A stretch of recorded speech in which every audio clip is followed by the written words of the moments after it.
I'm Gab, he's Nedum, but don't worry, Jules fans. Jules will be with us a little bit later on. It's the Gab and Jules show. Nedum, thanks for coming on board. What a show. We're back. It's our first show of the season, baby. I am psyched. I'm hyped. I'm amped. My heroes are no stamps whatsoever. We're going to be talking about the Women's World Cup. Lots of surprises already in the tournament. Jules will be joining us for that. But let's start with the Community Shield. Yes. You were there. Yes. You had the opportunity to speak to people after the game. My first instinct is to go all Rio Ferdinand and say, it's a friendly. And is that what you say after you lose, though? Is it indicative of anything when in the last 10 years only once has the Community Shield winner also won the Premier League?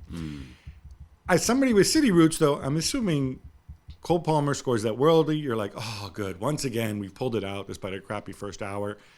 And then you get that. Yeah, the double deflection goal, Yeah. I think you approach the game and you think, because the way City have done it in the past, like last year when they played against Liverpool, they'd only played 2 pre-season games before it. So you had a feeling, well, this is kind of another game in their progression for the season. And as the game happened, you could see they were like a step behind Liverpool. Liverpool, I thought, were very dominant in that game. City were very poor. But this game was different. It felt more tactical. Seemed like the players were sharper on both sides. It wasn't the most obviously entertaining game, but from a sort of deep thinking side of it, you were trying to figure out how the team's going to play. City with the 2 6s, Rice going in there alongside Partey, for example, and it was interesting, it was intriguing, but not in a way which you could sell to somebody, let's say. So the game went ahead, people were throwing their bodies on the line, attacks were there, and then you remember the game's at Wembley. It's got 40,000 fans from each side there. You come to try and win something. You come and you're playing against a really good side. Whichever two teams playing, it's always going to be a really good side. So it felt important, and I think the celebrations when Arsenal scored to make it 1-1 showed that it was important because there were lots of disappointed City players as well. Then to take the jump to go to penalty kicks, that is weird because no one was probably thinking about penalties about 30 minutes earlier. But Arsenal, they celebrated it, so it does matter. But for City, I think, they've lost 4 out of the last 5, but they've done pretty well over those last 5 years, you could say. Yes, I think they have done reasonably well. We'll get a little bit more in the game and what you saw, but just in terms of taking the temperature of these two teams, we were talking off air before. City, to me, just in terms of numbers, and this thing always bugs. I've been saying this for 3 years, and Pep's won everything, so clearly I'm wrong and Pep's right. But when people talk about, City have so much strength and depth, they don't.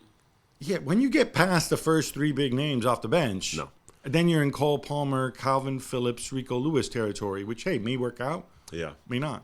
Yeah, that's a fair point. I remember you saying this last year as well. And the strength and depth argument is a false one. I think they've got some really good players and some depth in some areas, which looks really outstanding. But there are a lot of unknowns that come past a certain point.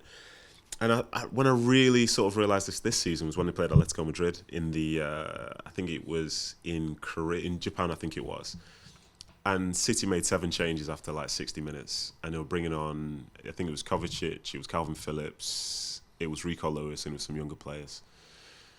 And then at Atletico Madrid were bringing on Memphis Depay, they brought on Llorente, they brought on Correa. They were bringing on all these players wow, that's depth. Because they basically made 10 changes and the team felt exactly the same. Whereas City didn't.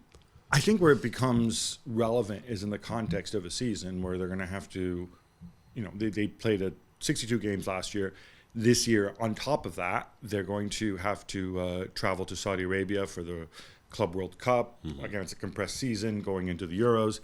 That's where it becomes relevant. We're going to get into that a little bit more on the Gab and Juls podcast. But in terms of Arsenal, were you surprised to see? I know they said, "Well, we signed Jurrien Timber as a fullback," and obviously he's played right back before. I hadn't seen him play before.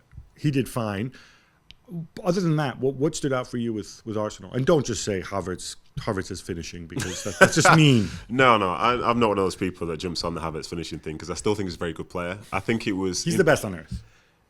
I think it was interesting that Arsenal were prepared to just bang the ball long sometimes. They would play out from the back, but they would bang it long. And the reason they do that is one of the reasons why I think they signed Havertz. He wins a lot of duels. He wins more duels than he loses. I think he wins 2/3 of his duels, and that is those are essentially numbers of a dominant player. He's a big, strong boy. People forget that. He's a big unit. They look at him look at him. He's 5'8". He weighs about 50 kilos. No. Anyone who plays against him knows that when you're trying to get the ball off him, especially from something in the air, it's tough. So that was an interesting dynamic there. I thought the way that they started tactically in terms of trying to limit City's play, maybe forcing them out wide to like an Akanji on the left-hand side, who's not as natural as, say, like an Ake would be, or And we got Alvarez. schooled by Saka a couple of times. Yeah, a couple of times, but that's, it's Saka. Like, it happens to anyone and everyone. But tactically, I thought they were a lot better than the last time they played City, which was at the Etihad, where they were overrun within the first 10, 15 minutes of the game. You knew exactly what was going to happen in that match. But tactically, they seemed a bit more mature. I think at times the attacking wasn't as free-flowing as it had been in the past. Which is understandable, given Declan Rice only just arrived. Yeah, and you'll see the best of him eventually. When he's playing for a club where he's the best player, but the side like West Ham, they're okay. It's different to then being in the side where everyone's good and every detail matters. So I was impressed by them. I think they'll be in and around it again, but it'll be interesting to see how that marries up with, say, some of the other teams who are trying to finish at the top. But then also, what they did last year, everyone's got it on tape now. Everyone's seen how they did it. So as a consequence, everyone will think they have a plan to try and slow it down. Like, you're not going to go 1v1 with Saka or Martinelli. You'll find a different way. No, and I think that's probably why he brought in some of the players he did, and certainly a striker like Kai Havertz. I'll be curious to see what happens when Zinchenko's fit, where he fits in, because I can't see him playing a Timber-like left-back situation. We're going to get into all that on the Gab and Juls podcast. Well, thank you very much for watching ESPN on YouTube. For more sports highlights and analysis, be sure to download the ESPN app. And for live streaming, premium content, and let's not forget as well, ESPN FC 7 days a week. Subscribe to ESPN Plus.